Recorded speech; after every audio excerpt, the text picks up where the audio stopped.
Olá, boa tarde. Está no ar o Gazeta News e a partir de agora você acompanha as principais notícias do dia.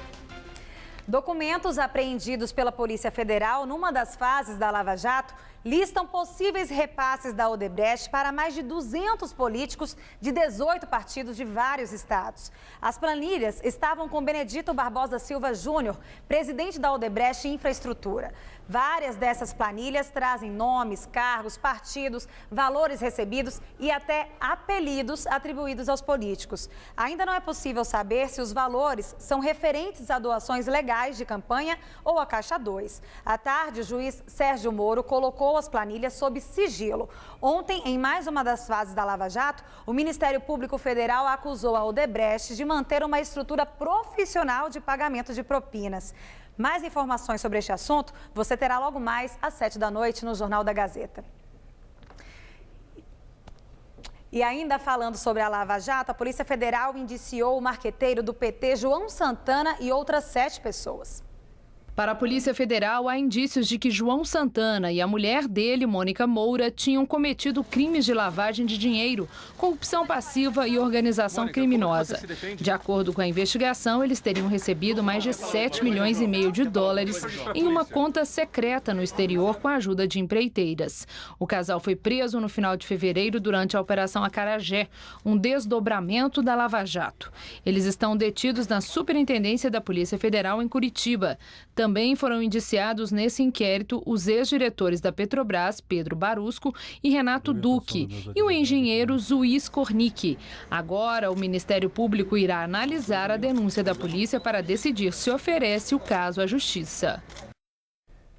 Os outros indiciados são Bruno e Heloísa Skornick, que são filho e mulher de Zuí, e o ex-diretor da Petrobras, Armando Ramos Trípode.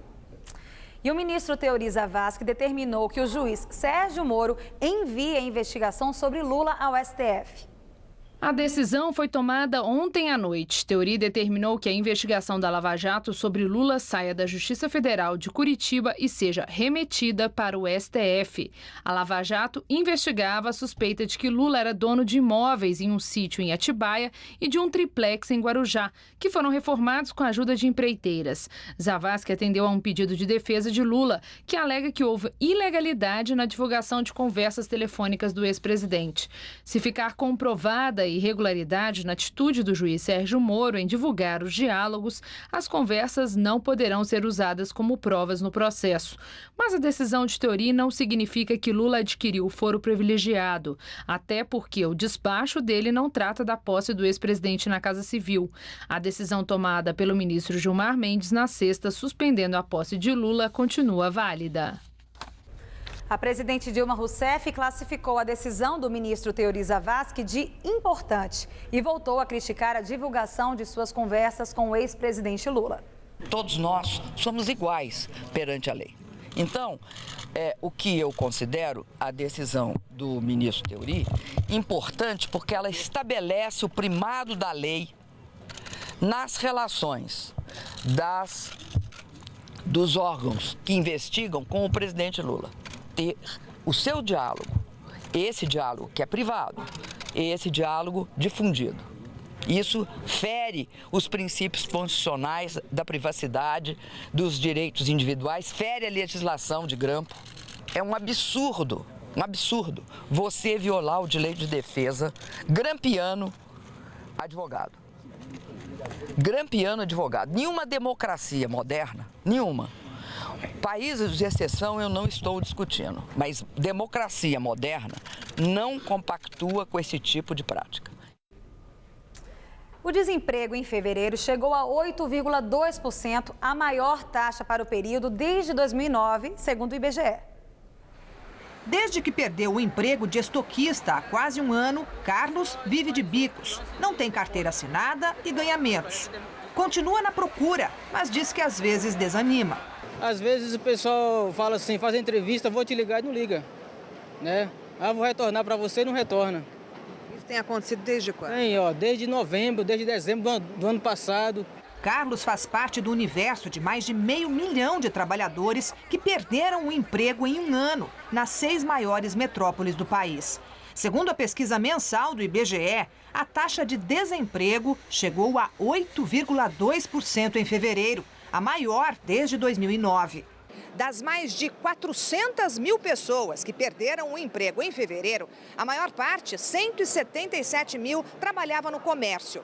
E as demissões no setor foram mais numerosas na região metropolitana de São Paulo, com um corte de 100 mil vagas em relação a janeiro. A dispensa de trabalhadores, especialmente os temporários, é comum no começo do ano. O diferente foi o tamanho do corte, agora maior. Já o salário encolheu 7,5% em um ano. Na contramão, Hugo viu a condição dele mudar há 3 meses, quando virou entregador numa padaria. Eu espero ficar bastante tempo, porque agora eu tenho carteira assinada e eu consegui, né? Tava difícil de conseguir? Tava. Então você tá feliz agora? Agora eu tô. E a quarta-feira foi de fortes temporais pelo interior do estado, principalmente no norte paulista e nas áreas que fazem divisa com o Paraná. Aqui na capital também houve chuvas fortes e boa parte da cidade entrou em estado de atenção para alagamentos. Para a noite ainda pode chover forte, mas durante a madrugada a chuva vai perdendo força. Vamos ver como fica o tempo amanhã?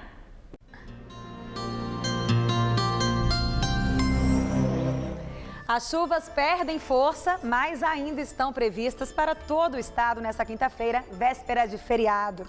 Em relação aos últimos dias, o calor diminuiu, mas a sensação ainda é de tempo bem abafado. No interior do estado, o sol aparece e a chuva vem só a partir da tarde. Os termômetros ultrapassam a marca dos 30 graus, chegando aos 35 em Votuporanga, no norte do estado, e aos 34 nas cidades de Ribeirão Preto e Araraquara. Na costa paulista, máxima de 27 graus em Santos e em Caraguatatuba. Em toda a faixa leste, o que inclui a Grande São Paulo, as chuvas vão e vêm a qualquer hora do dia, mas não devem ser fortes. Vamos ver as temperaturas? Nessa próxima madrugada, mínima de 19 e máxima tarde de 27 graus.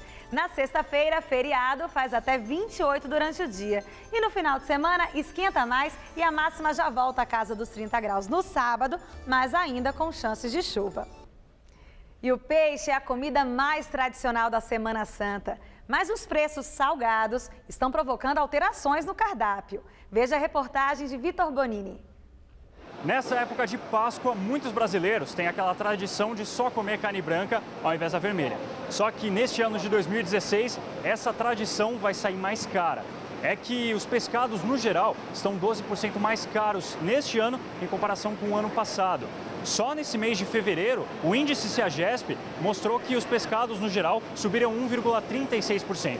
Para dar uma ideia na prática do que isso significa, o bacalhau, neste ano, está saindo 55, 60 reais, chega até a custar 65 reais o preço do bacalhau filé, que é o mais comum.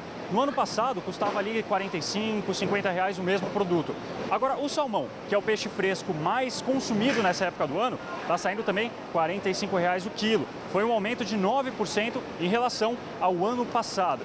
Com os preços mais altos, o consumidor também fica mais seletivo na hora de escolher a carne. Por isso que os vendedores aqui do Mercadão da Lapa, onde a gente veio, dão algumas dicas. Na hora de comprar o peixe, tem que dar uma olhada ali na carne branca para ver se tem alguma mancha vermelha ou então pinta preta, porque isso é sinal de deterioração e de que, portanto, o peixe já não está mais tão bom quanto ele deveria estar. A primeira coisa é com a visão. O peixe está bonito? Está com um bom odor? Tranquilo. Páscoa e Natal são 2 datas que não dá para passar sem. Se não tiver o bacalhau, pelo menos o peixe tem que ter. E os irmãos responsáveis pelo atentado que levou terror ontem à Bélgica estariam ligados aos ataques de Paris. As autoridades belgas identificaram 2 dos autores dos atentados como Khalid e Ibrahim El Brakaoui. Os 2 são irmãos, já eram procurados por terem ligações com os ataques que assombraram Paris em novembro do ano passado. Ibrahim El Brakaoui foi um dos homens-bomba que detonou explosivos no aeroporto de Zaventem. Ele foi identificado pelas impressões digitais. Khalid também foi identificado pelas digitais e foi, segundo a polícia, o autor do ataque na estação estação de metrô de Malbec. O terceiro homem que aparece nas imagens das câmeras de segurança, de chapéu, continua foragido.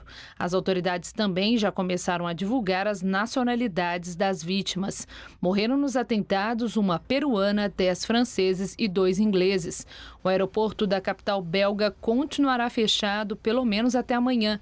Várias estações de metrô reabriram sob a vigilância de soldados. E o Gazeta News dessa quarta-feira fica por aqui. Novas notícias logo mais às 7 da noite no Jornal da Gazeta e no Jornal da Gazeta edição das 10. Eu não vou estar aqui nesse feriado de Páscoa, por isso nos próximos dias você fica na companhia da Luciana Magalhães. Fique agora com Gazeta Esportiva. Até a volta.